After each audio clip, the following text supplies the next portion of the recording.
Hey, what up, Greg? This is BJ. I actually used to hang out with Freeman and Jamie, and it's awesome that you've been chilling with them.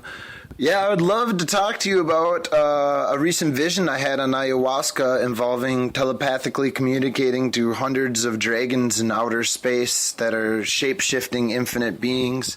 All right, homie, dude, take it easy. I'll talk to you later.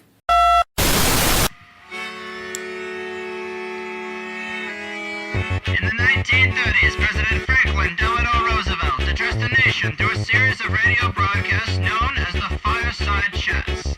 His aim was to reassure the common man that our society would recover from its troubled times. But we're far from 1930, and I deal with a different kind of fire. For a new era of worldly frustration, we offer a fresh conversation. I'm Greg Carlwood, and these are the Higher Side Chats. How's it going, Ireside Chatters? Drinking a little drink, smoking a little smoke, and I cannot wait to hear what people think of today's episode. I am Greg Carlwood from sunny San Diego. People who have been listening for some time might have noticed, but every once in a while there's a certain type of show I like to do, and these are these in-depth looks at alternatives to how we look at the Earth and the events of the past. The Hollow Earth theory with Dean Dominic DeLucia is an example of this.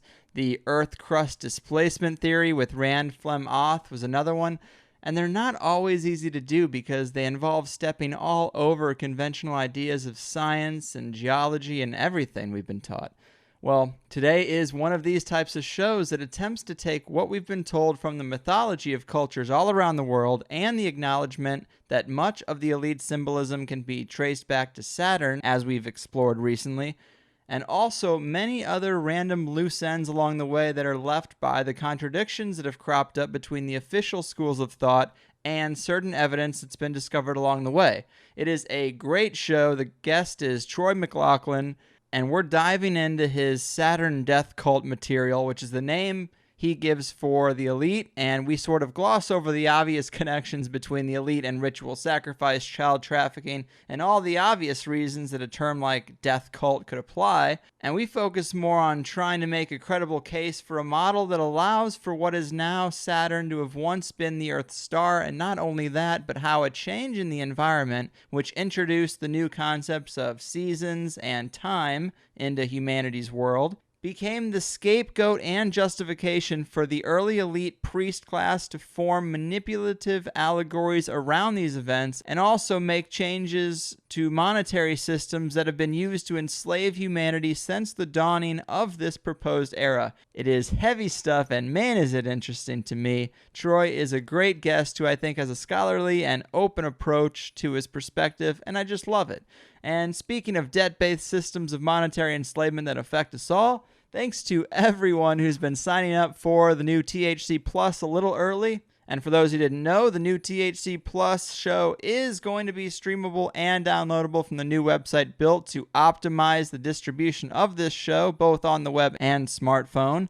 And that website is thehighersidechatsplus.com. I am hoping, praying, sigil making, and invoking the humble entities of good fortune in an attempt to make manifest a reality where many of the listeners of THC will subscribe to a new extended 2-hour show with all the guests going forward for just $5 a month, and then I can start making my parents proud again. So please check it out and sign up when we hit August 1st and switch to the new longer format that I hope a lot of you are looking forward to. If $5 is too much, continue to enjoy the 1-hour show that will still remain free and more in line with what I've been doing up to date. And today, in fact, is actually an extended show. It's about 90 minutes because the material is so dense and expansive that an hour doesn't do it. So I'm excited to spend more time on these types of subjects more regularly.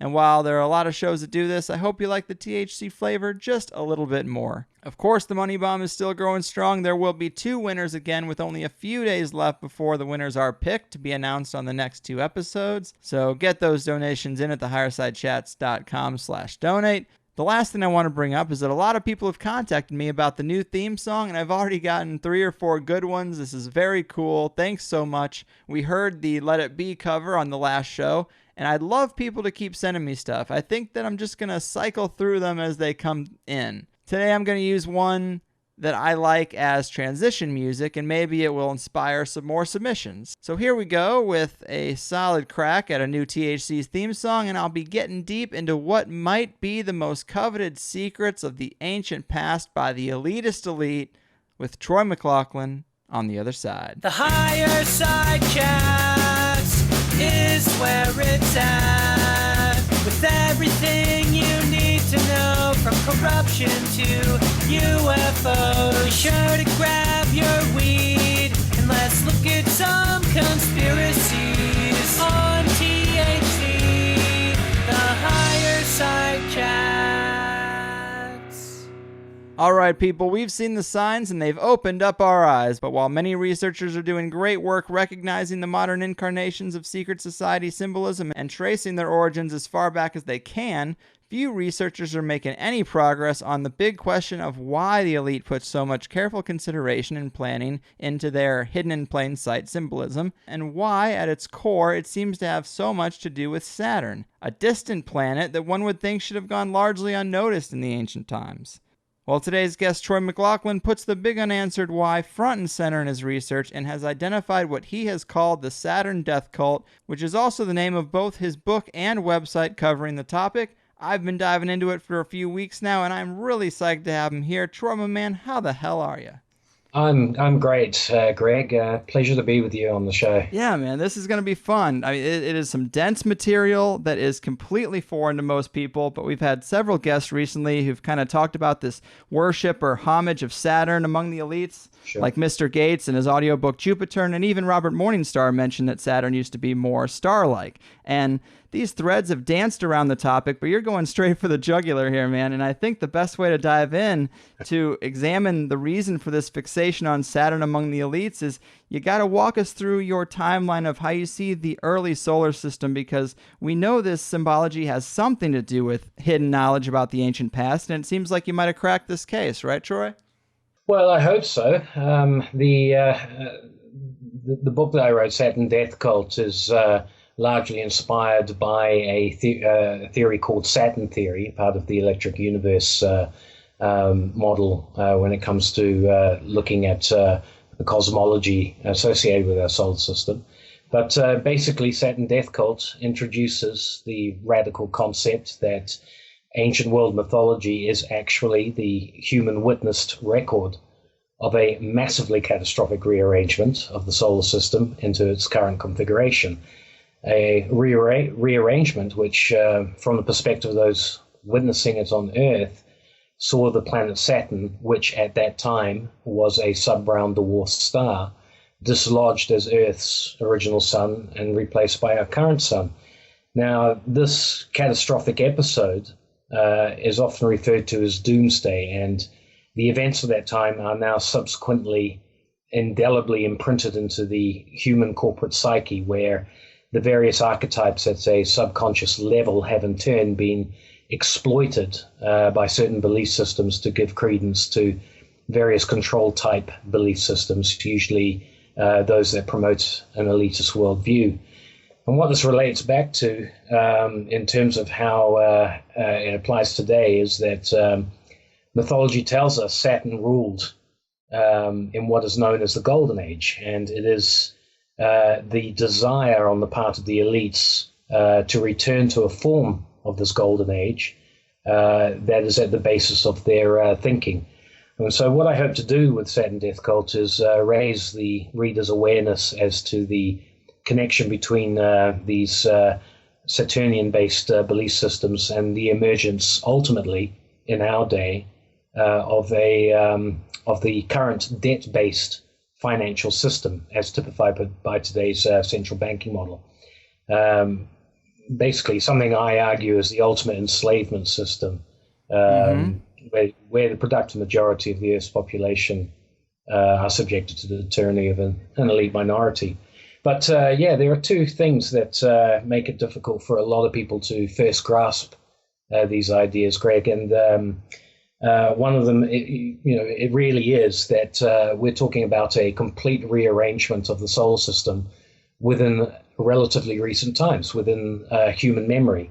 And the other one, of course, is that in the process of this rearrangement, the Earth starts out as originally being the satellite of a different star to the sun, and that the Earth and that particular star were then catastrophically captured by the sun to begin the process of this rearrangement of the solar system.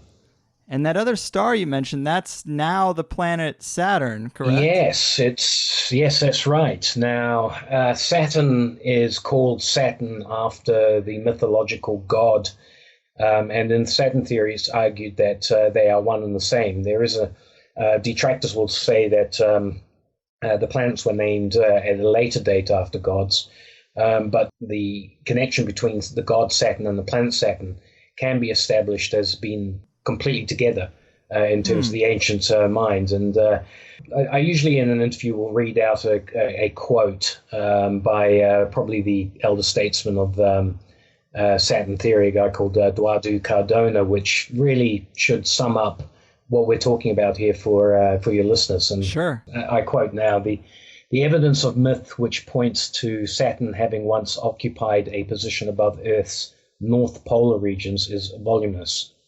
There is not a race on Earth that has not preserved at least one account which states as much.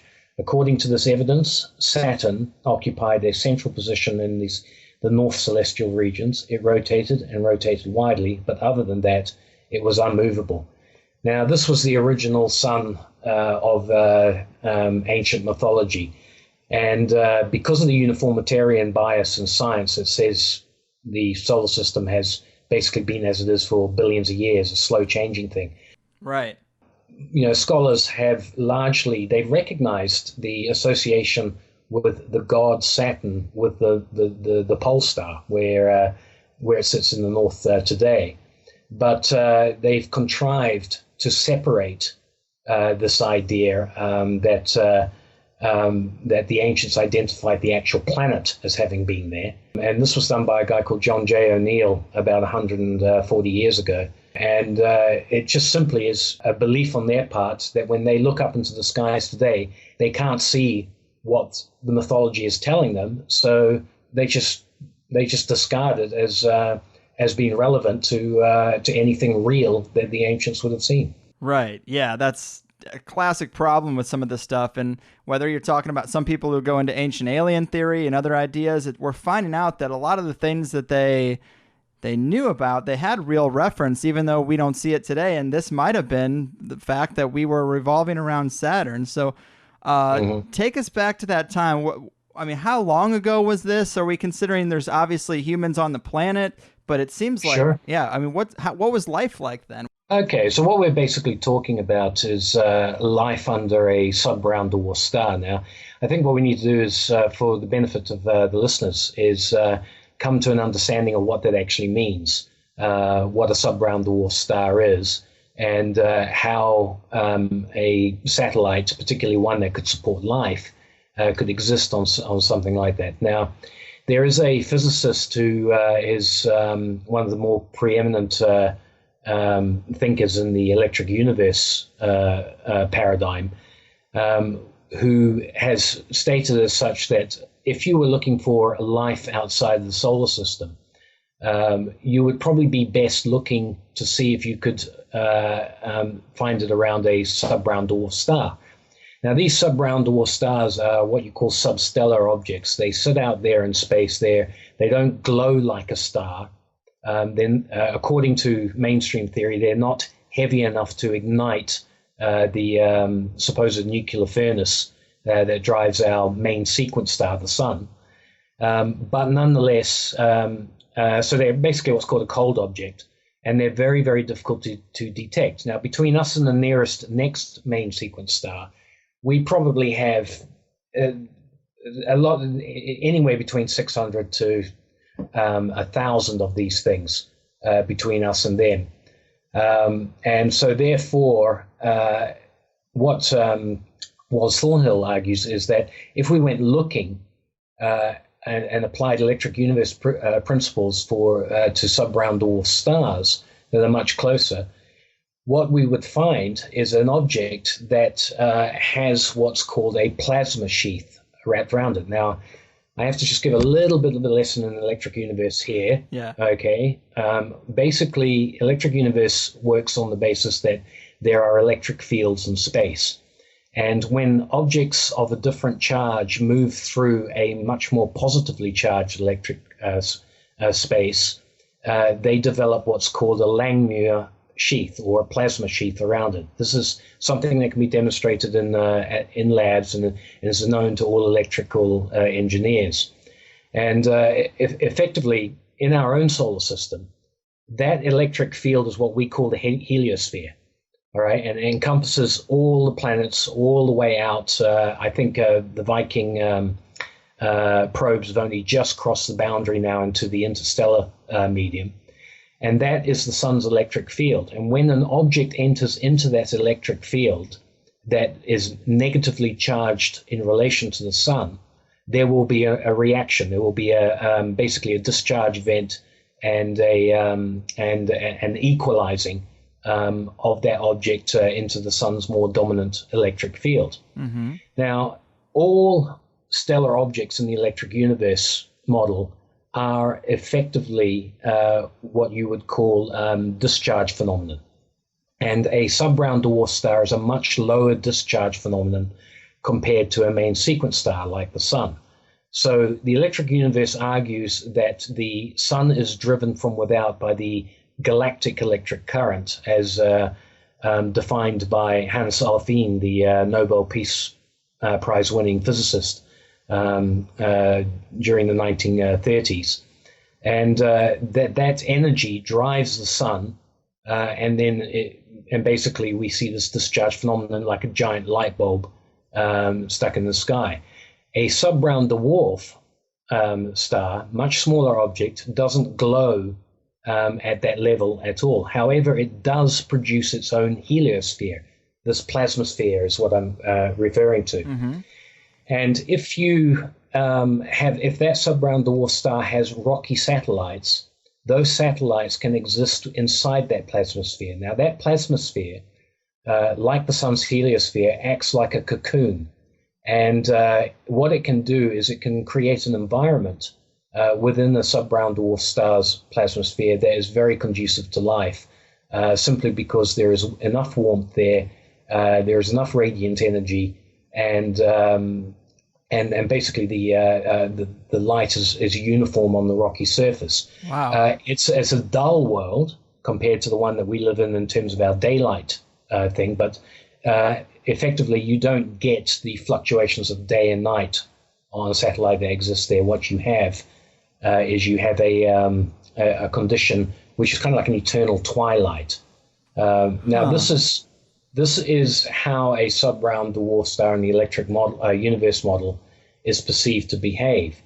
And when we look at mythology, we find that prior to the bursting forth of light, what a lot of us, in the so-called Christian West, as we have it, the main mythology, of course, is the account in Genesis, the biblical account.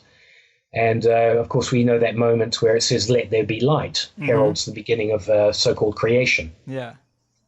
Now, this event, this flaring up of light, prior to that, there is a period, an unspecified time period of twilight darkness, a kind of a primordial glow that exists. And this is mirrored in virtually every other culture, this time before the sudden bursting forth of light in mythology.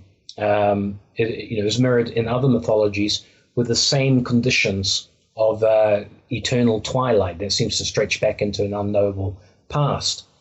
Now, what Saturn theory argues is that when a Subround dwarf star comes into contact with the sun's heliosphere, i.e. the two plasmaspheres actually touch, the Subround dwarf star will discharge because it's basically a negatively charged object, mm-hmm. and this will cause it to flare. It is this event that we trace in Saturn theory to the let there be light moment, where suddenly this Subround dwarf star flares, and the inhabitants of one of its satellites are bathed in a radiant light, blinding light, that they've never ever experienced before.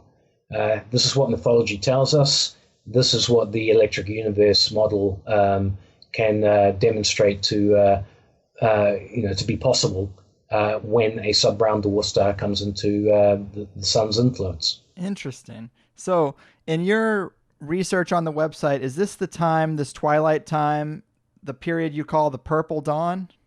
That's correct. Yeah, Okay. It's a generic term, the purple dawn, but it's basically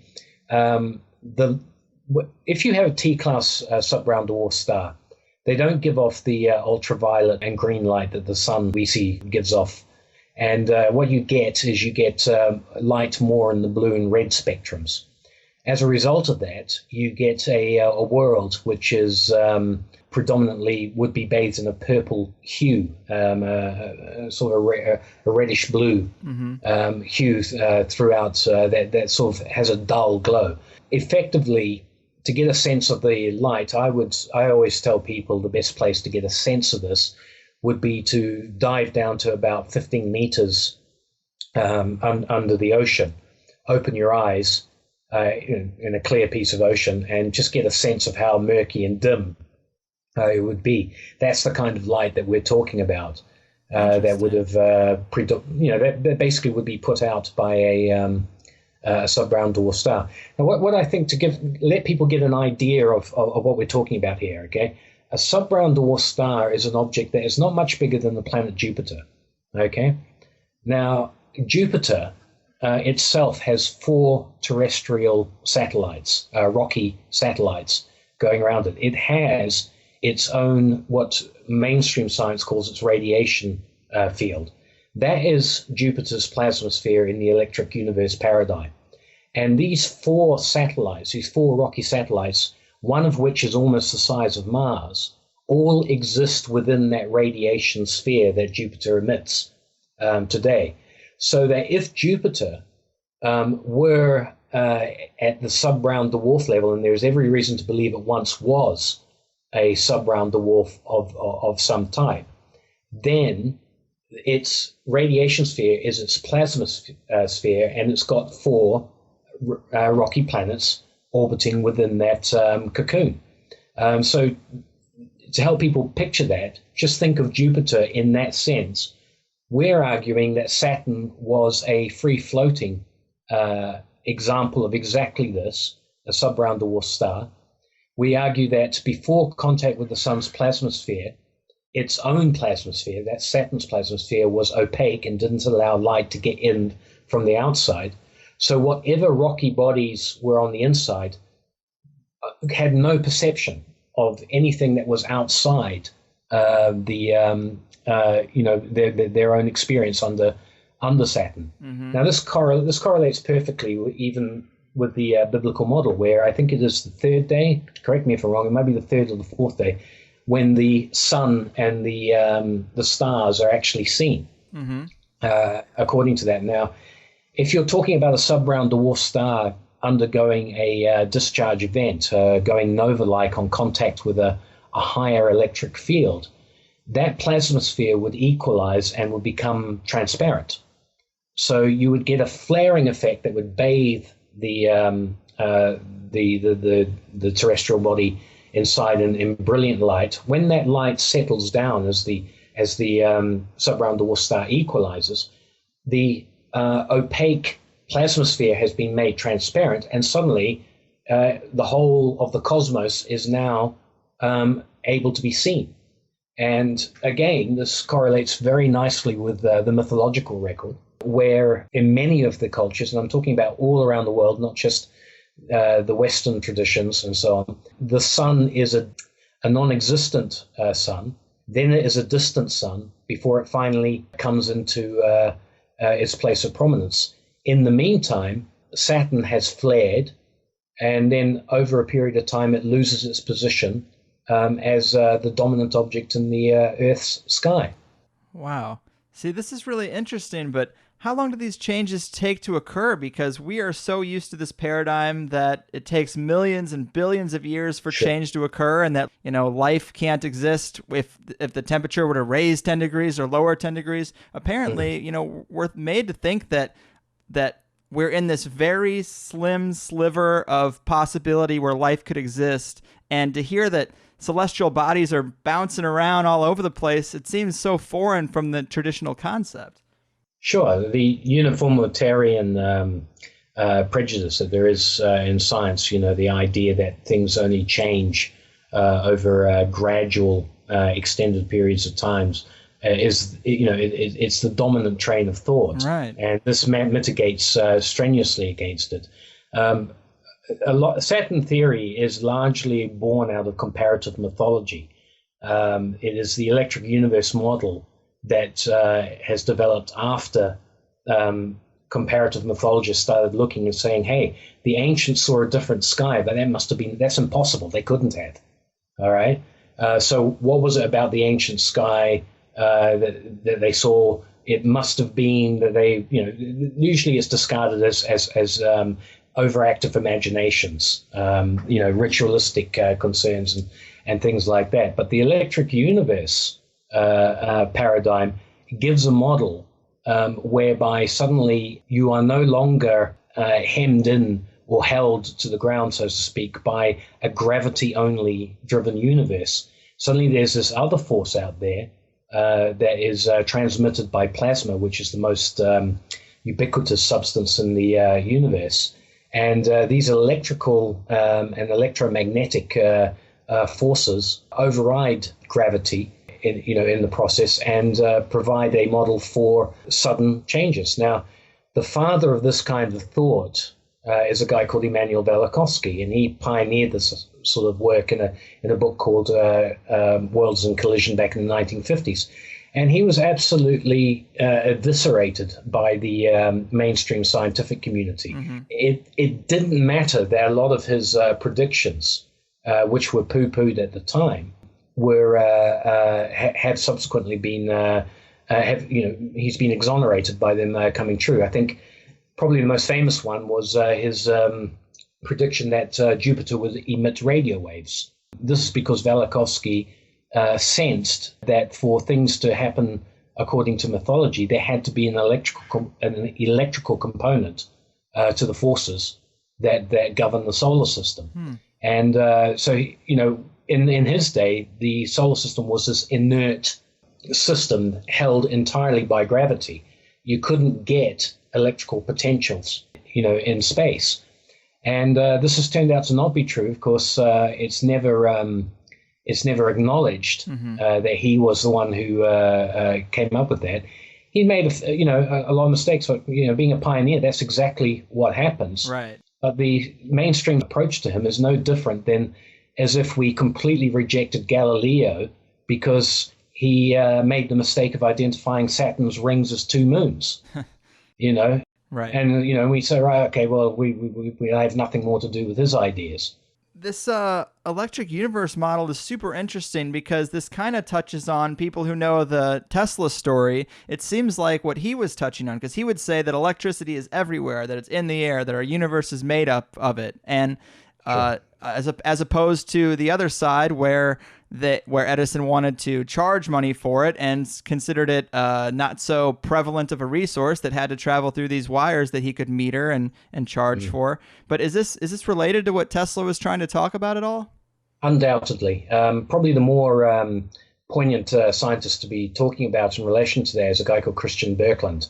He was a Norwegian scientist who made some experiments with iron balls in a laboratory where he ran high voltage through them, and lo and behold, he was able to create the aurora effects that we see around the polar regions of the Earth. Now, the reason he was rejected, and this is over 100 years ago that he was doing these experiments, he was rejected because science just could not conceive where the electrical current came from.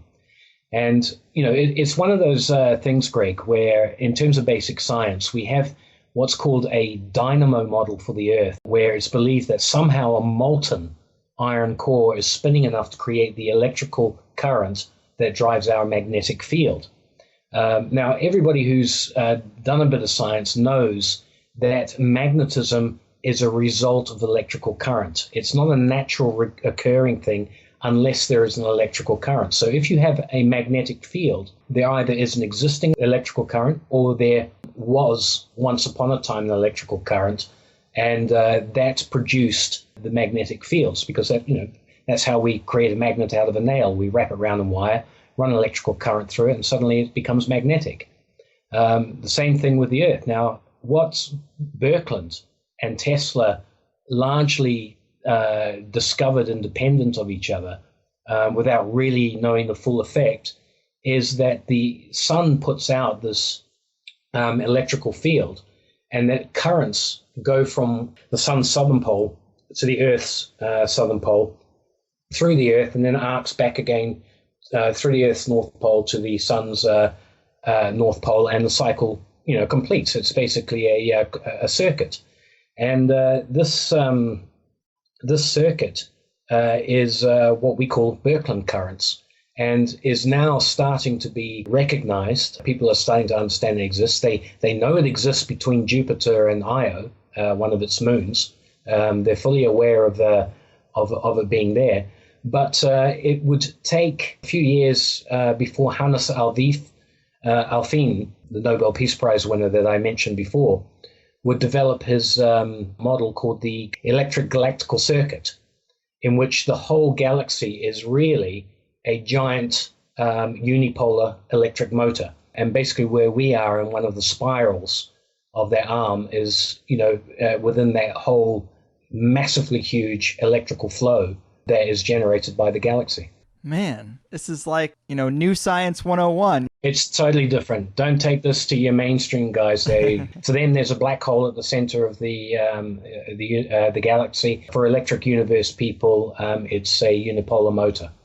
Man, so in terms of the elite secrets, because that's pretty much what we're talking about here, is we're talking about they have some hidden knowledge of the ancient past, which in this case very well could be the Saturn theory, which hinges on the electric universe. So obviously we have to lay that base. It is a really dense and far-reaching topic that, a lot of layers to it have to be revealed. But let's talk about, I kind of want to know what life was like when it was still under Saturn. Like, what was it like environmentally on the Earth?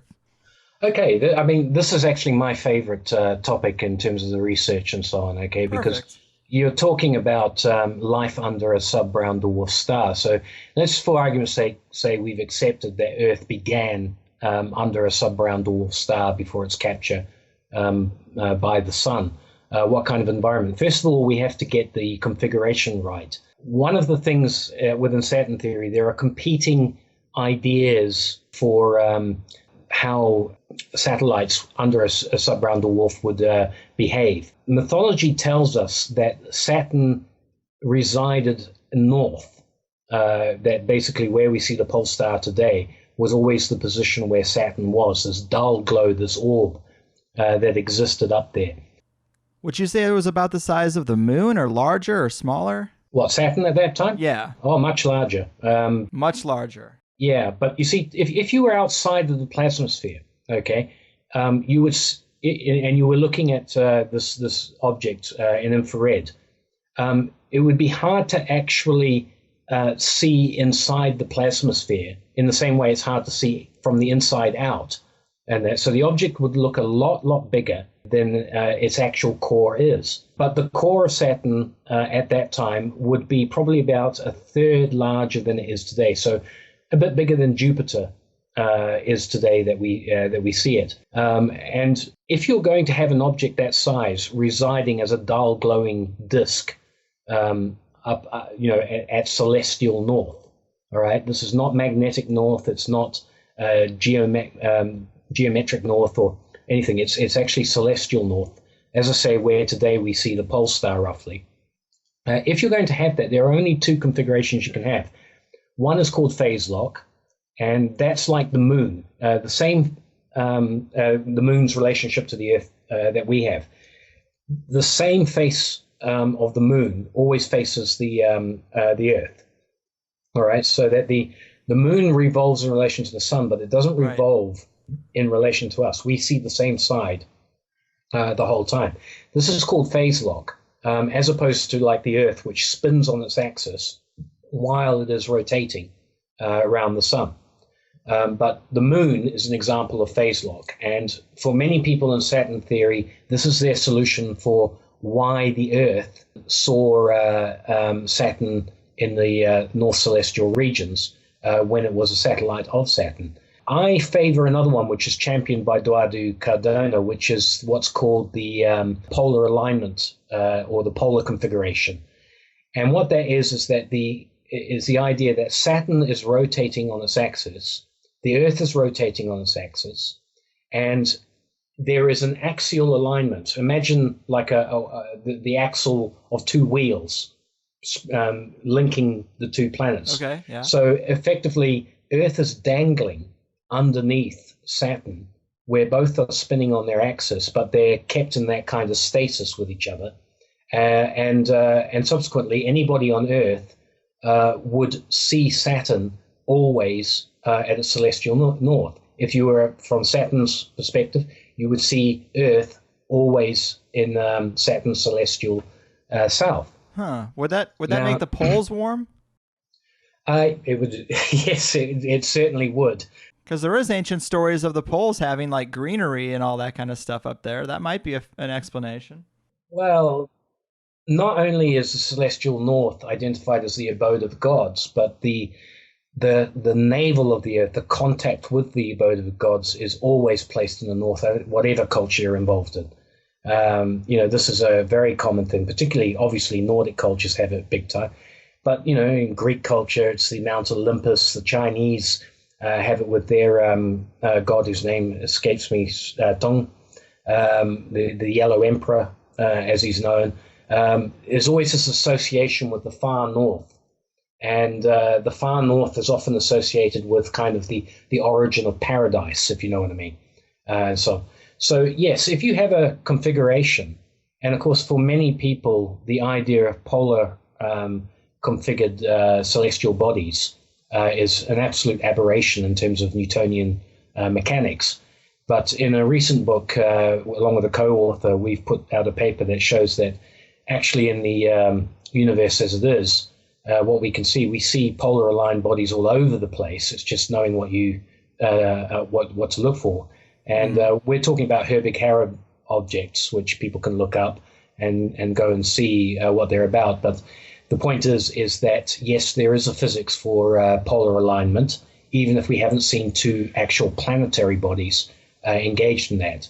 But there are examples which you can get into later if we want to cover that. But let's say, for argument's sake, that we're in this polar environment. Yes, if Saturn is a Subround dwarf, the majority of its radiation would fall on the polar north of the Earth at that particular time. The rest of the Earth would still receive a uniform radiation in terms of the radiation and light reflected back off the plasmasphere, which is this, as we discussed before, the giant cocoon that encompasses both bodies. But the place to be in that environment is, of course, the north. If you really want the real resort area at that time, it's also the most dangerous place to be if the Subround dwarf goes unstable, and that's the problem with Subround dwarfs. They're not stable. They're not like our main sequence star, the Sun. Subround dwarfs are an unstable type of star, and they're prone to flare. So yes, you want to be there when the Subround dwarf star is quiet, but you wouldn't want to be there if it was affected in any way, if something, triggered it to flare in any way. But yes, it does seem that the megafauna of the Earth and much of the growth. See, one of the anomalies is that we know that the ice ages, vast swathes of Russia, Alaska, were never under glacial, influence at that time. The Arctic Ocean itself is, paradoxically, it is the muckiest, most organically filled ocean on the planet. There's a whole lot of stuff in the Arctic Ocean that has rotted away and created this soup that is up there. And of course, we have this whole anomaly of why have we got mammoths that need to eat, literally hundreds of pounds of food, temperate tropical food, and they have this temperate tropical food in their stomachs, the ones that have been preserved and found. What are they doing up in a place that in today's world is a completely desolate, icy waste? Yeah. How does a mammoth survive given the current flora that you've got up there? I mean, cracky, they come up with, they dug it out with their tusks and all that kind of stuff. Right. This is nonsense. Yeah. As far as anybody who knows what an elephant needs to do. But they all seem to have gravitated towards those northern climes and so on. The trouble is, when the flare comes, you're at ground zero for a major atmospheric discharge event. Yeah, that's quite a gamble for that type of environment to live up there. But so let me ask you, because we're referencing mythology, and that's where we're figuring out where this stuff comes from, and it's in cultures all over the world. But how long ago is this? Is this 10,000 years ago? Is this longer or shorter? Well, it's always I'm a bit dubious when people start dating stuff down to even with a millennium with these things. But I'm quite happy to go on the record that 10,000 years ago is what I place as the Doomsday Event. All right, that Doomsday Event is when Saturn is finally, when the coupling, the axial alignment between Saturn and Earth was severed. All right, and the Earth found itself on its own, now revolving around the main sequence star we call the Sun.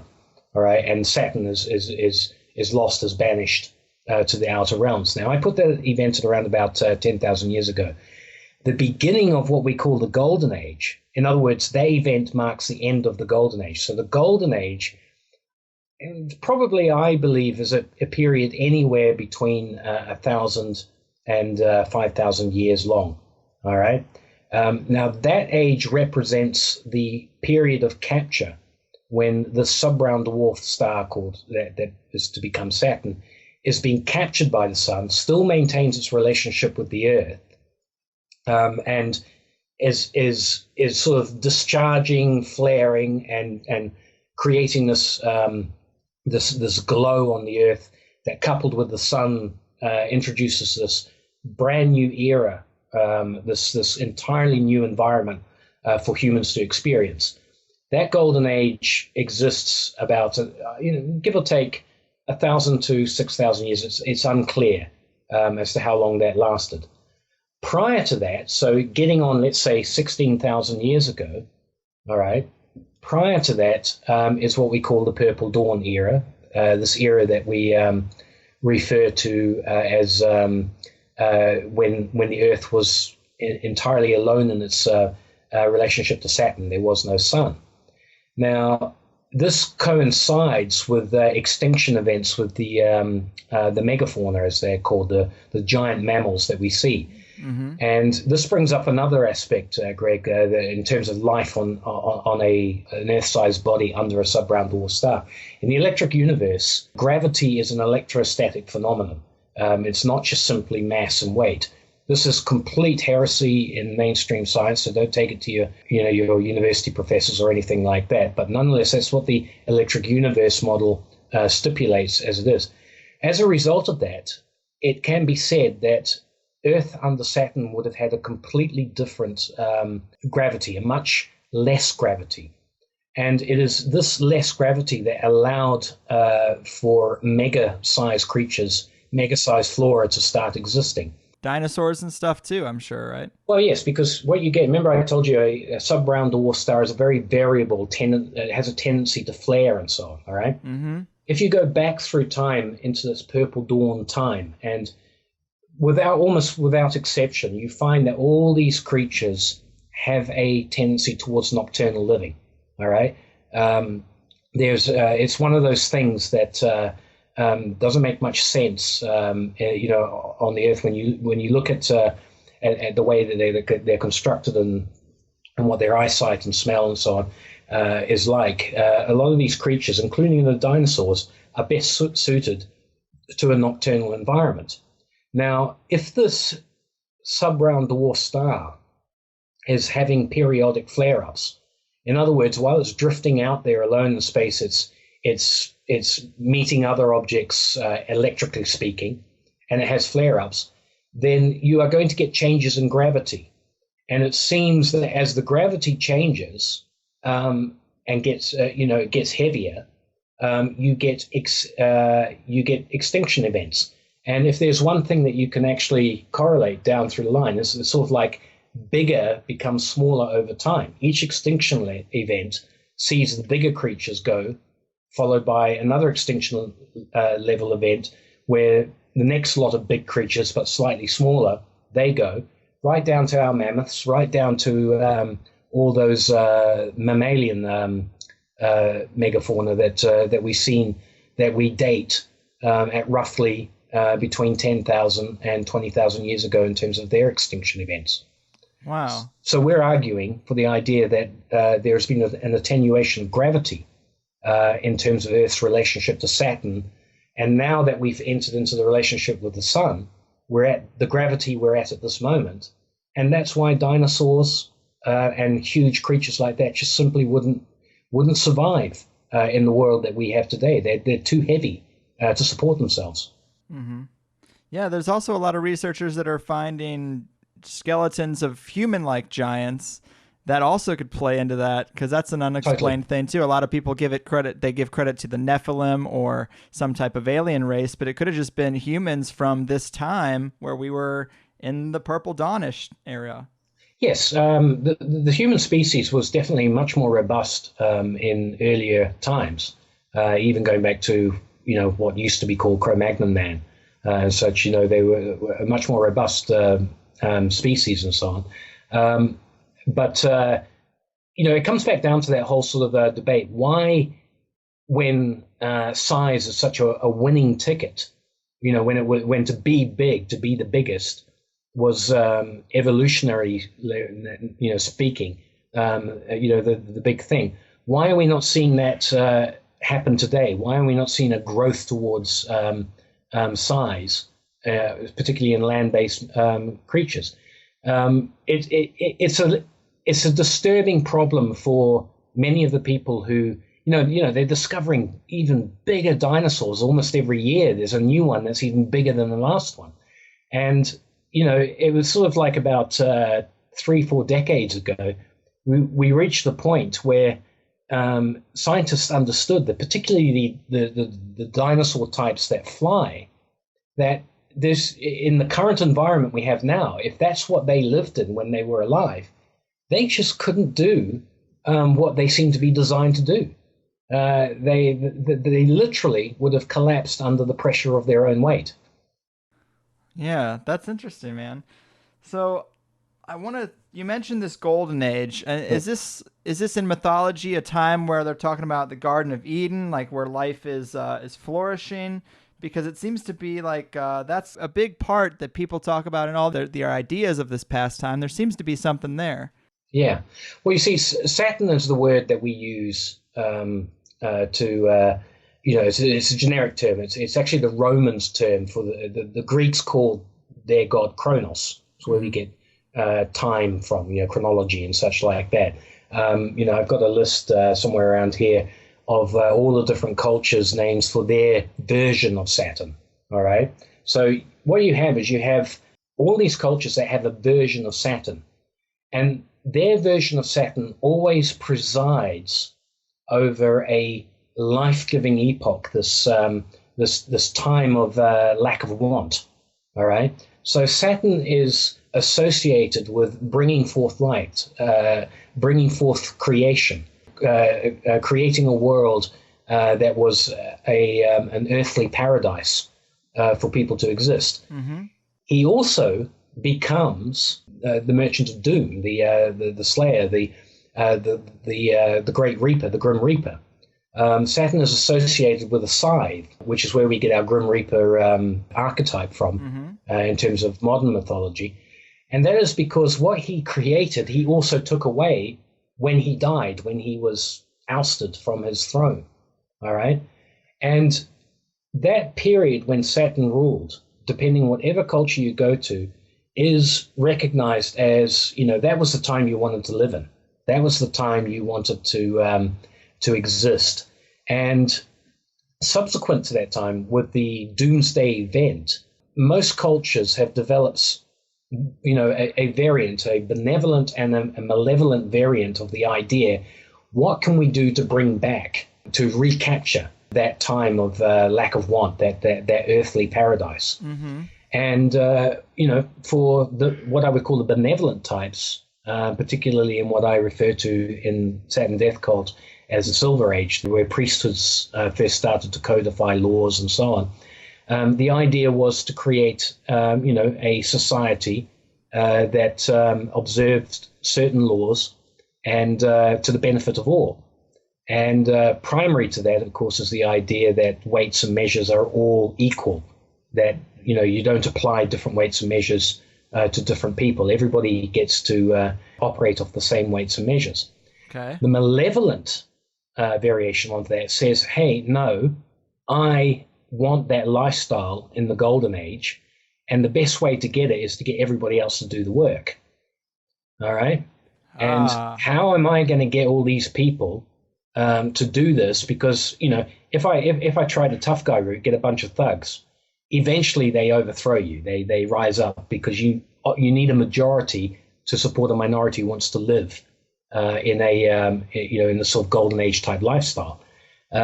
So they've had to come up with various other ways to enslave people, to basically provide this lifestyle so they have it at the top. And of course, the way to do that is to subvert the weights and measures by which people trade, by which people create their laws and operate with each other, and to subvert it in such a way that the majority of people become indebted to those who would like to live this golden age lifestyle. Mm-hmm. And of course, this is why Saturn Death Cult leads into the idea that the interest-based financial debt system, a system which, if you look at the major religions of the world, was always condemned as an abomination. It's this very system that is probably the most efficient means for ensuring that people will willingly work in such a way that they provide all the productive benefit for an elite that just sits there and rakes in the benefits. Absolutely. I'm in total agreement with you there that is one of the root problems we have. And it's interesting to think that this spawned out of a desire for the people in charge to get back to a time where everyone had abundance because of the environment on the planet. It's a fascinating idea, and that's what I kind of wondered, because if Saturn was or this sub-brown dwarf star was responsible for this abundance, you would think that it would be a Saturn life cult, not necessarily a Saturn death cult. You'd think they would want good for everybody. But yeah, when you break it down into those two different types, it's really interesting, because there's also seems to be a link between the three various religions of the world and different systems of different monetary systems. I guess, can you break that down a little bit for us?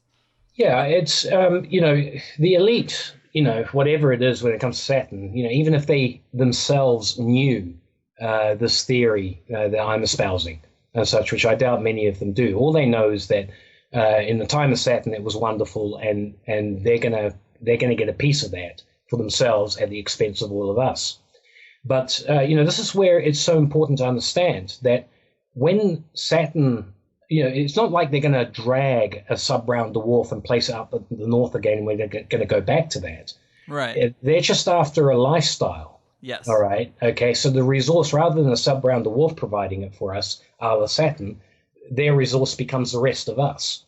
Now, the reason they can get away from this, and this is what I hope people take out of Saturn Death Cult, the reason that they can, and this is the reason why I call it Saturn Death Cult, the reason they can get away with this is because when you have the catastrophic event Doomsday, the moment, the time when Saturn was dislodged from its position, it was immensely catastrophic. It's what's at the heart of the Atlantis legends. It's it's that time in the Bible when Adam and Eve are cast out from the Garden of Eden and so on, right? And when you get this event, it leaves an indelible print in the people's subconscious. It's a how can I call it? It creates archetypes, and what happens is that afterwards you get priests, you get people who try to codify laws out of that time, and the authority that they claim is represented by their knowledge of the symbols that have come down to us from this event. All right. Mm-hmm. So, the way that Saturn is represented, having knowledge of that representation gives you a certain amount of authority, because people think to themselves, gee, it would be good to get back to that time. Everybody wants to get back to that time. Most of us understand you've got to have a fair and equitable system for all of us to get back to some kind of golden age. But it's these symbols that come out of that time, these archetypes, the father gods, the hero, the heroic Mars, and Doomsday itself, the ultimate archetype. But most importantly, the all-seeing eye that was Saturn when it was up above. Something we missed talking about was that configuration. It would look like a giant eyeball up in the sky. Mm-hmm. But that all-seeing eye that is no longer there, if you're wearing that kind of insignia, people assume it triggers subconscious reactions. Yeah, like a genetic memory almost. Yeah, and this is cross-cultural. I don't care what race or ethnic group or religion you belong to. It triggers these reactions in all of us. And these guys know this. They might not know the actual cosmology behind it, all right? But they know what it does. And it only takes somebody to go, aha, I've got a shortcut here if I'm willing to exploit other people. Right. And they use these symbols and these archetypes, and particularly in the modern age, they saturate our lives with these symbols. And the result is basically a subliminal control mechanism. Right. And obviously the control mechanism is the monetary structures. And I've heard you Yes, well, that's the mechanism. Yeah, sorry? Oh, no, I was just going to say, I've heard you talk about the Jubilee concept and the introduction of usury. Does this come out of these elite from, it's kind of related to this, correct? Yeah, well, you see, if we take the what's called the Judeo-Christian thing, and I think most people listening here, anybody from the English-speaking world, sort of can grasp concepts from that tradition better than if I start talking about, let's say, Maori culture in New Zealand or Mesoamerican culture in South America. All right, okay. Right. But if we take that Judeo-Christian concept, all right, what we see is two competing systems. All right. One, a system that is considered to be of God and espoused by his prophets, his priests, and so on down the line. And then another system, which is sort of this economic system espoused by man and is represented by the city of Babylon, all right, or down through ancient time and so on. Now, if we just forget about all the biblical details and so on, what we're being told here is that there is a battle between a benevolent priesthood approach to understanding what it was that the Golden Age represented, all right, and what we can do to get back to a Golden Age. And then you have a subversive, malevolent system, which says basically that you can use the very same symbols and archetypes, but you can use them in such a way as to, to control people and so on. Now, in the benevolent system, when it comes to the use of money and debt and so on, they operate what's called the Jubilee system, which is that all debts are cancelled every 49 years. It varies depending on what Middle Eastern tradition you have. But nonetheless, they have this idea. The malevolent system says, no, you are in debt, and if you can't pay, I take it all, and I will take it from your children, and your children will have to pay, and your children's children, and so on. All right. Now, if you're the type of person who sees that as the road to ensuring you get, that survival, fight or flight sort of mentality, I'm going to accumulate to myself and my own. All right. That malevolent system is the one you're going to choose and it's the one you're going to practice and try and bring onto society over time. And it's this battle down through the ages between these two types of thought that that we see culminating in today's, in my opinion, in today's financial crisis, where we are at a level now which is probably only been reached on 2 occasions in history to the level that we're on the precipice of now. One in the 1340s, when Europe was decimated by the Black Death as a result of shenanigans going with the banks collapsing, that producing famine, the famine producing the weakness that made people susceptible to disease, the disease turning up. And, stories from that time, you really would have thought it was the apocalypse. You have cities of 700,000 in the space of 3 months being reduced to 7 people. It's absolutely diabolical. The other one, of course, comes down to us from history, which is the fall of the Tower of Babel. Mm-hmm. That is the other event. And we seem to go through this process as a species. We let these creatures who would accumulate to themselves, we give them the power to do so by giving them the power to issue debt-based money, and it builds up and it builds up, and here we are. We're on the precipice. Right. Yeah. That's super interesting, because the benevolent system, the Jubilee system, obviously has gone by the wayside in modern times, it seems. But is this where we get? Because I remember in going to private school, the idea of forgiving 70 times 7, all that stuff. Is that related to their system of money in this? Totally. Okay. Yeah. That's the benevolent system. Okay. The idea 7 times 7, 49. Every 49th year, all debts are cancelled. Everything. No buts. Wow. All right. Everything starts again. All right. The Persians practiced it a bit different. Whenever a new king came to the throne, a jubilee happened. So if the king ruled 30 years, you had to wait 30 years. If you ruled 5 years, you waited 5 years. In the biblical system as practiced by the ancient Israelites, and not very well, it would seem, but nonetheless, the system that they looked at doing, every 7th year was a rest year, all right, and every 49th year was a total cancellation year of all debts. This is interesting because there are people who are not religious. They're not associated with big time Christian agendas or Muslim agendas or Jewish agendas and so on. They're hardcore economists, and they've reached a point where they talk about a Jubilee system solution. Often they refer to it as a reset. Mm-hmm. And this does seem to be gaining popularity, and in my opinion, I was reading the other day a guy doing a blog, and I think he hit it on the head when he said that one day we will look back at central banking and its fiat debt-based financial system, and we will regard it the same way we regard the institution of slavery.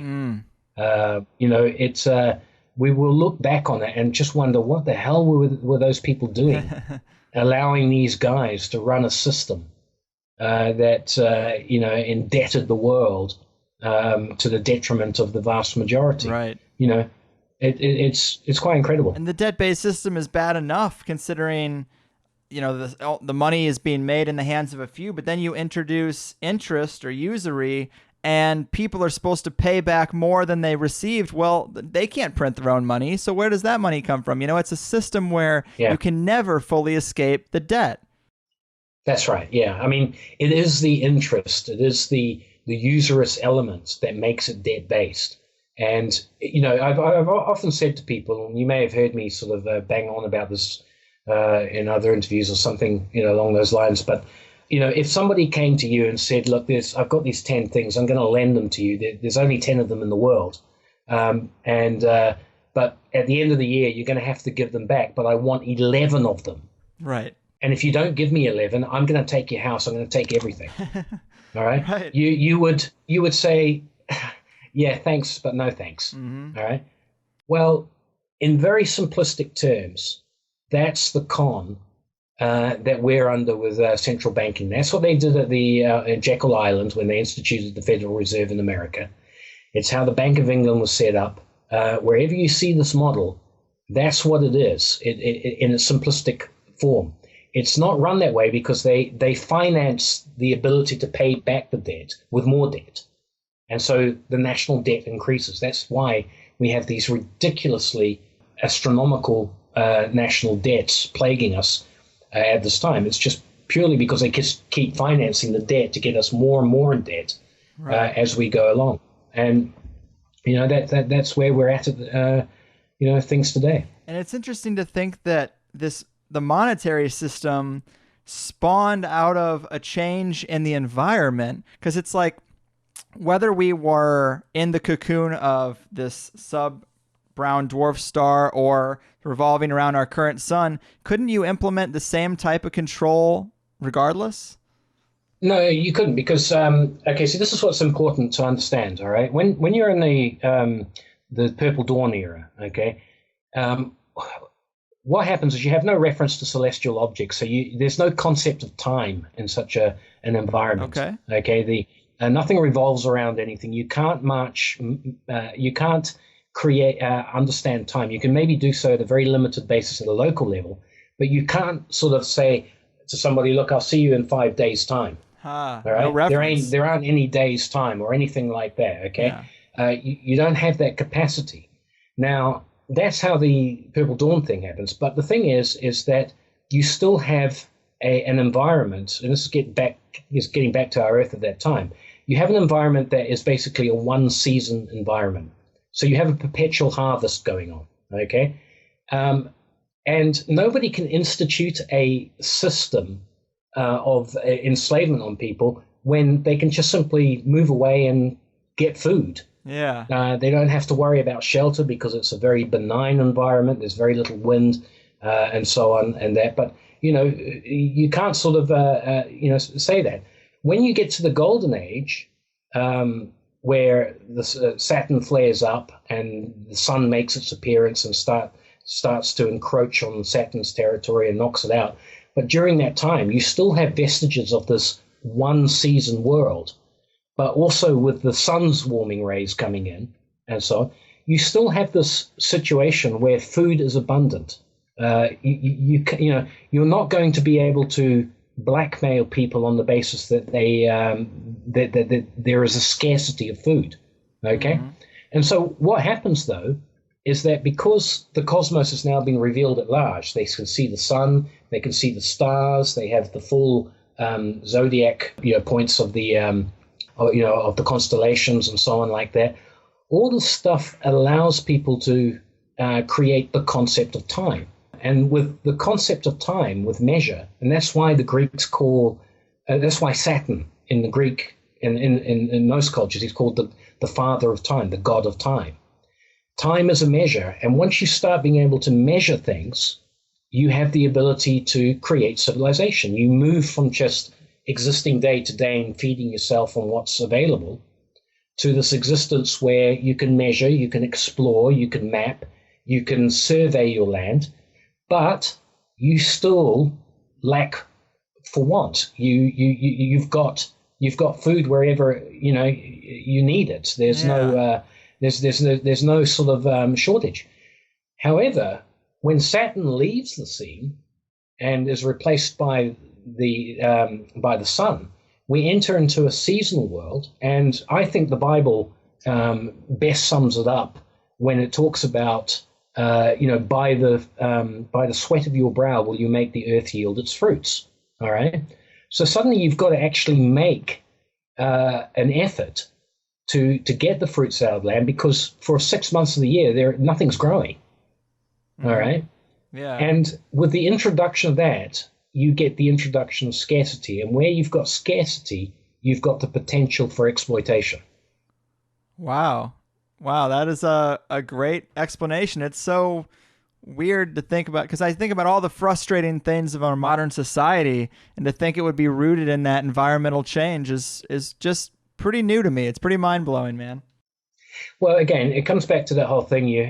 When you've been told the solar system has basically we've had the same sky for billions of years, even before humans existed. This is how the sky would have looked.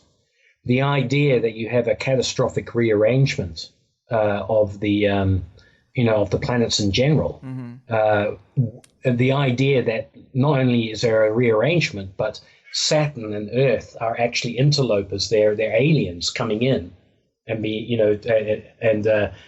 introduced into the system. When you have all that as part of the process to explain why mythology tells us this change happened, it's all a bit, it almost sounds preposterous, right? To most people, and I think that's where the problem exists. Now, in writing Saturn Death Cult, I was aware that the same resources are available to me as there are to this culture I call the Saturn Death Cult, this culture that allows people to exploit others by utilizing archetypes and symbols. All right.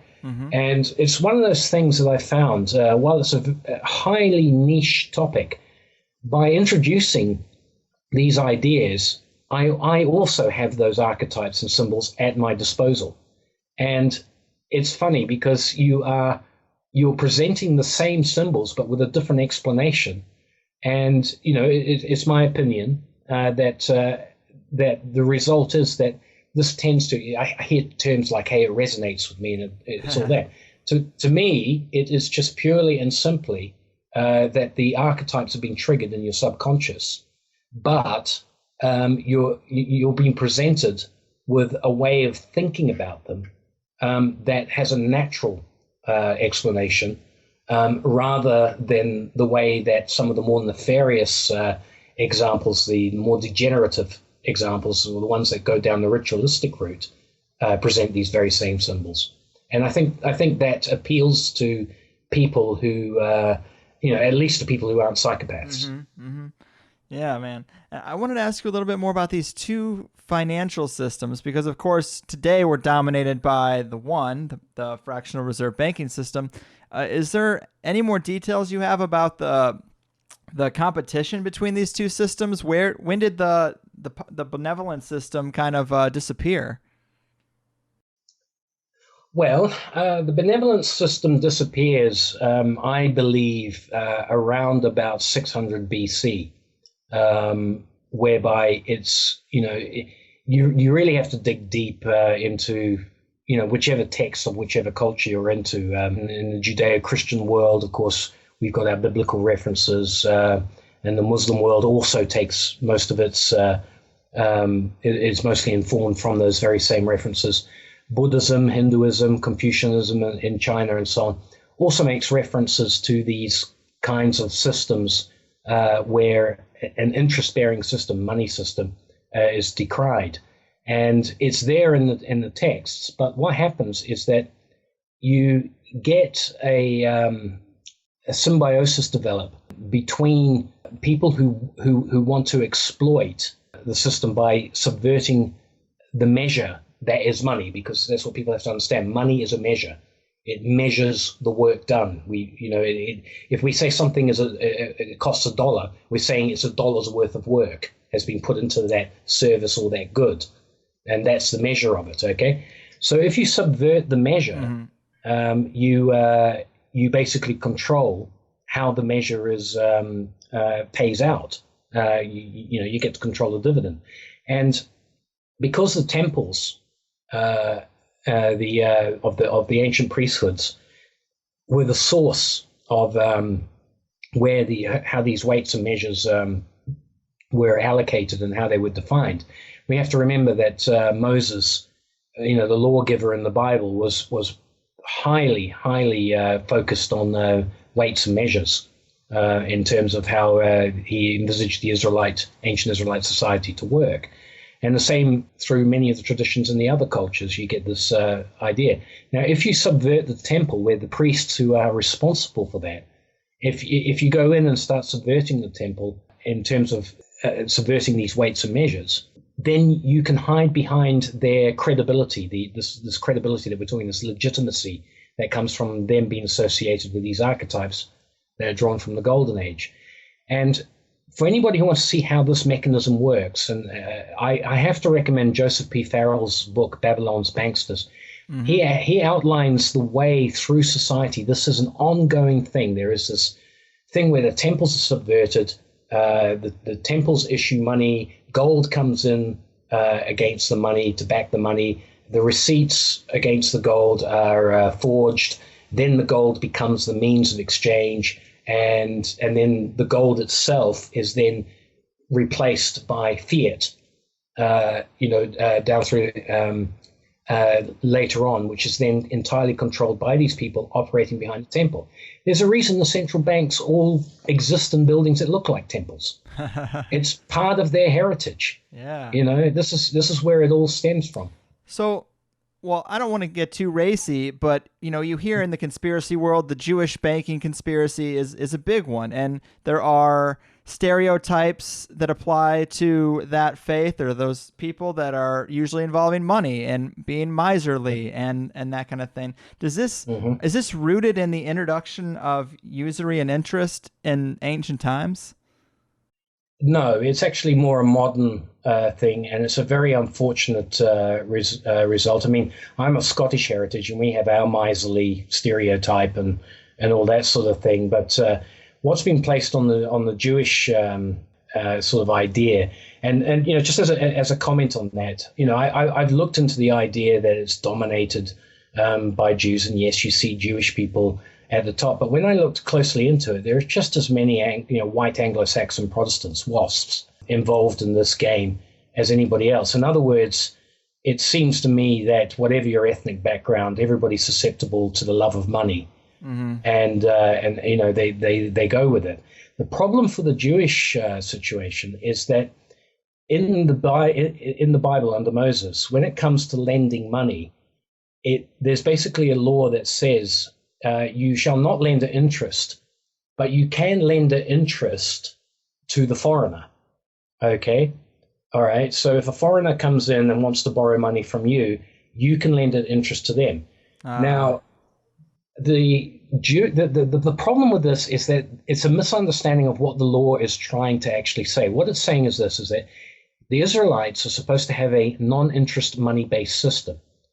But if somebody from outside of that system comes in and borrows money, they can borrow money at no interest, take that money into their system, lend at interest, make a massive profit, and pay back at no interest. It's called a carry trade. Okay. All right. Okay. So the idea is that Israel, being an example to all other peoples, it wouldn't want to give somebody, a foreigner, the advantage over their own people by giving them a free source of interest-free loans. Okay? All right? So if the foreigner comes in and so on, and he won't subject himself to Israel's laws, and he wants to borrow money to take back to his own country, that interest law is there to ensure he doesn't benefit from a carry trade at the expense of his own people. The problem is down through the Middle Ages, those in the Jewish community who got into that just simply saw it as a way of exploiting what they call the Goyim, the Gentiles. All right, and this is unfortunate because at that time, the Christian West in particular actually had a prohibition on usury through the Catholic Church. Nobody could lend at usury, so there was no need on the part of the Jewish people to do this. And a research into it shows that many Jews have actually, down through the ages, I'm talking about in the Middle Ages, decried this practice on that basis. But, it got the better of certain Jews, and they just couldn't resist the temptation to lend at interest and so on.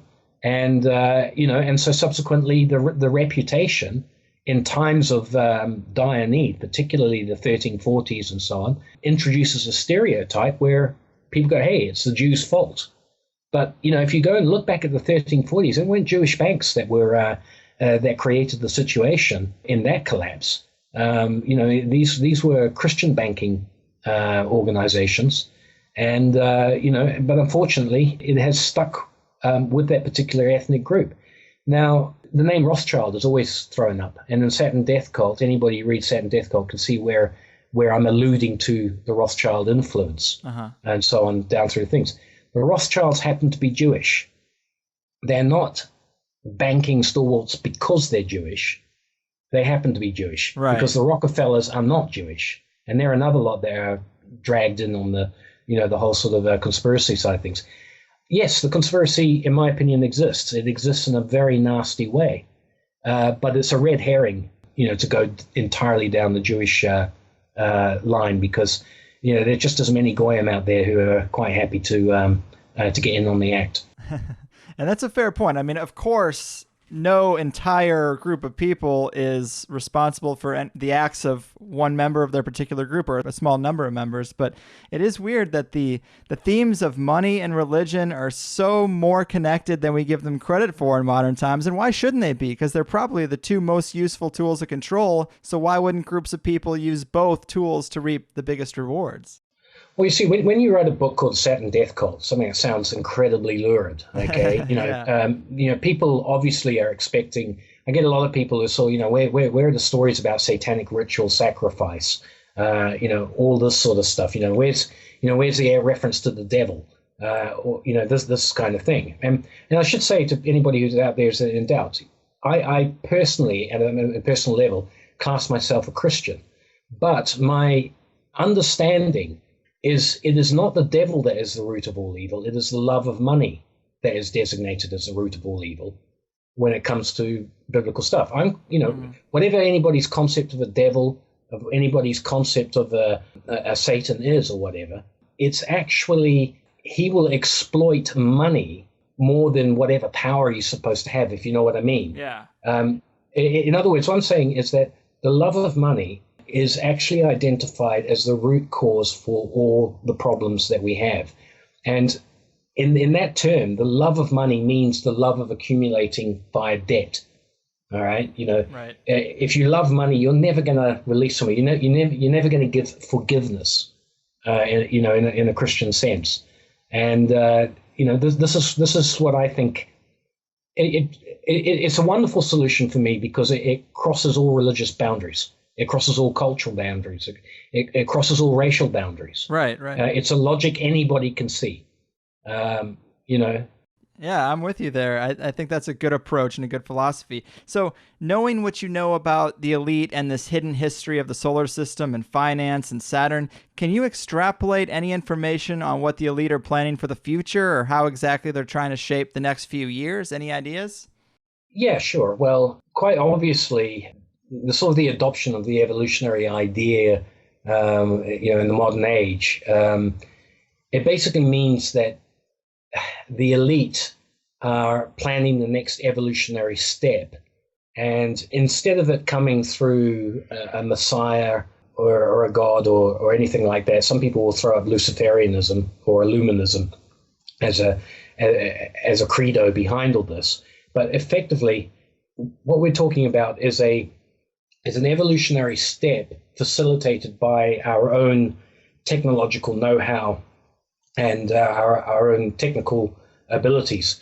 Some of this technology is rooted in ritual, particularly number-based ritual and so on. But the elite are looking to that next step where we inherit a golden age through our own means. And come hook or by crook, they are going to facilitate that. But to facilitate that, they need the resources of this world, and they need us to work those resources for them. Mm-hmm. So there is a technologically based transhuman theme to what I see developing in the world, this idea that our next evolutionary step, as the filmmaker Kubrick explored with 2001 Space Odyssey, to become star children, mm-hmm. And such. This is believed that they can sort of develop this through technological means and be masters of their own destiny. But it still comes back to that whole idea that they are, that they're doing it on the backs of us. Mm-hmm. The more nefarious thing that I allude to in Saturn Death Cult is that part of the plan is to cull the Earth, basically to return the Earth, to rewild it. The idea that one of the ways that they can ensure long-term rulership of the Earth is to limit the amount of us on the Earth so that we don't overwhelm them by sheer force of numbers. Right. And this is where you start, and certain people start talking about, hey, if I could come back as a virus to wipe out humanity, I would. And we're supposed to think these people are wonderful environmentalists and so on. No, they're just straightforward psychopathic elitists whose intent is they never talk about wiping themselves out. They never take the example and apply it to themselves. Right. But their use of Malthusian economics and so on to justify their cause, their scaremongering on certain environmental topics, all this thing is designed to make us sort of believe, it was inevitable that, we're going to have to reduce ourselves from 9 billion in the future down to 500 million. Mm-hmm. That's a lot of people to go in one fell swoop. But Greg, it ties back into that whole thing. Hey, there was a doomsday once where a catastrophic event created those kinds of casualties on a percentage basis. Right. So why not have another one? Yeah, simulated one. Why not bring in the new golden age with the same kind of event that destroyed the old golden age? Mm-hmm. And this is really interesting because the concept of wanting to be a god is always considered to be pretty taboo. And, black magic goes into that realm of, we want to try to create the universe. And this is interesting because with this depopulation agenda, you could see it as less people means less transfer of information and they can usher in their own cataclysm. And I've heard some researchers in the Breakaway Civilization thread talk about ushering in a giant collapse and total disaster, and then they might head out to space for a few decades and come back as the new gods. And if that were true, if that was a real possibility, depopulation would be key because you'd have to keep the information from being you'd have to keep it off the earth, keep people from transferring that information so you could come back and then tell all these ignorant people the story and recreate this whole cycle that we might have been in for a long, long time. Yes, I think that's pretty well much on the money in terms of a plan, how advanced they are, how feasible it is on their behalf. I don't know. Where I differ from a lot of the breakaway civilization oriented, stories that utilize the breakaway civilization, I'm in full agreement with the idea that there is a breakaway civilization. Of that, I'm absolutely certain. But where I'm in disagreement is I actually do not believe they have any control over the current collapse. There are people who believe that they're purposefully collapsing the financial system. Uh-huh. I actually believe that is the miscalculation they've made, in this whole sort of deal, that it's actually getting away from them.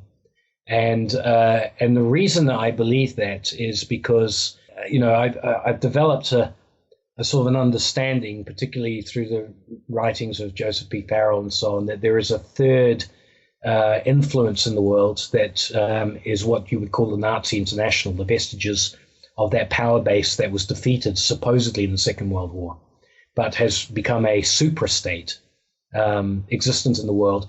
They have enormous financial clout, and right now you're seeing the marker that they put down at the end of the Second World War being called in.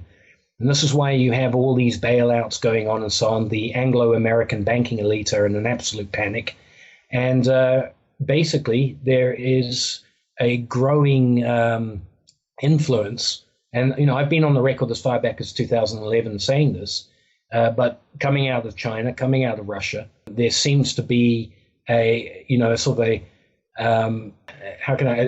different influence that is at odds with the Anglo-American banking establishment. Mm-hmm. And I honestly believe that, what we're seeing in Ukraine, what we're seeing in Syria, is at the very tip of the iceberg of what's actually going on in the struggle, where the Anglo-American banking elite are, they're basically on the way out. And I think that's a great thing. Right, yeah. Like maybe these breakaway civilization ideas are just their contingency plan because they're losing control. That makes perfect sense. I've also heard people talk about the idea of why in the past few decades we've seen so much anti-Muslim ever since 9/11, and we're going hard at the Middle East. A lot of that is these banking structures trying to expand their markets to keep them afloat just a little while longer, kick the can down the road. Yeah, well, you see, it's the one part of what you would call the international finance system that still adheres to a non-interest, ethic. And if you just take that dictum, the root of all evil is the love of money. money is going to be at the core of what's going on there. But for me, the big issue is watch what the Chinese are doing with gold. Watch what the Russians have been doing with gold, and watch their relationship, particularly with Germany, because I believe that these guys are going to introduce a commodity-backed system that is going to completely destroy the effectiveness of the fiat US dollar reserve currency system, the petrodollar system. I don't think that's the end of the equation. I'm not a great fan of commodity-backed money either. It has its own problems. But I think that's the phase that we're in at the moment. And I would always advise people to watch very, very carefully. For me, it's the relationship between Russia and Germany. That's the most interesting thing happening at a socio-economic, geopolitical level. Yeah, and Germany's got a rich history of interesting financial structures. And man, we could just talk about this stuff all day. It has been super eye-opening. And in the beginning, I wasn't sure why the elite would want to keep this secret, because it's just like, there used to be a different sun, big deal. But now, everything that they've built hinges on that. So to keep the one secret, it would all unravel. You hear people talk about that, a mountain of lies, one lie begets the next, and you're hot on the heels of revealing that truth. There's a reason they stick that ridiculous eye on the US dollar bill. Yeah. It's there for a reason, which is so out of bounds in terms of rational thought. But it actually makes sense when you understand it as a control mechanism, in terms of our deep-rooted subconsciousness. Man. Yeah, Troy, this has been an amazing time. I really think it would be awesome if we did a follow-up sometime, but we are getting... Anytime. Nice, yeah. I mean, it's just fascinating ideas, man, and you have to do so much groundwork to replace the basis that so many people have for history of money, history of the solar system. It's a huge topic. You're undoing decades of learning indoctrination to give people real learning. So I think that's great. But before we go, would you like to tell the people about your website or anything else you're working on? Yeah, well, the website is saturndeathcult.com, and there is an ebook version which has a little bit more material than is on the website. That you can buy. It gives you a little bit more sort of background to some of the cosmology and some of the science around certain things. But yeah, visit the website. I'm pleased to say that over the last year, I've also released a second book, which is much more inclined towards the cosmology and answers questions of what the solar system, our solar system as it is now looked like before the arrival of Saturn and Earth. I've done that in conjunction with an author called Ted Holden. It's a book called Cosmos and Collision. You'll see it advertised on my website. It acts like a prequel to Saturn Death Cult, but it's much more sort of geared towards cosmology and academic referencing than Saturn Death Cult is. So check that out if the cosmology appeals to you. Awesome. Well, Troy, it has been a real pleasure. I'm definitely down to do it again sometime. There's so much more meat on these bones. But until then, man, take care of yourself, all right? Thanks very much, Greg. I really enjoyed myself. Cheers. There it is, people. Another show in the bag, which will forever change the way I speculate about the ancient past, and I hope you can agree. Might the world not be 10,000 years old literally, but maybe that's the date the hardcore Christians use because it's the birth of the modern world. But little do they know that. Maybe it explains mammoths in the Arctic region and stories of a global golden age, a paradise, an Eden, if you will. Is this what Stanley Kubrick was trying to tell us? Does this explain the giant skeletons that have been found? Lots of things to think about as you tuck your pretty little self into bed tonight, fill out those all-important forms, or stock the shelves of perpetual predatory capitalism, and I am happy to distract your mind ever so slightly while you deal with whatever it is the Saturn Death Cult is throwing at you. Please share the show with your friends, sign up for the Plus show at thehighersidechatsplus.com, or throw $5 in the money bomb, or just keep listening. I love you guys. Your move, members of the Saturn Death Cult. Your fucking move.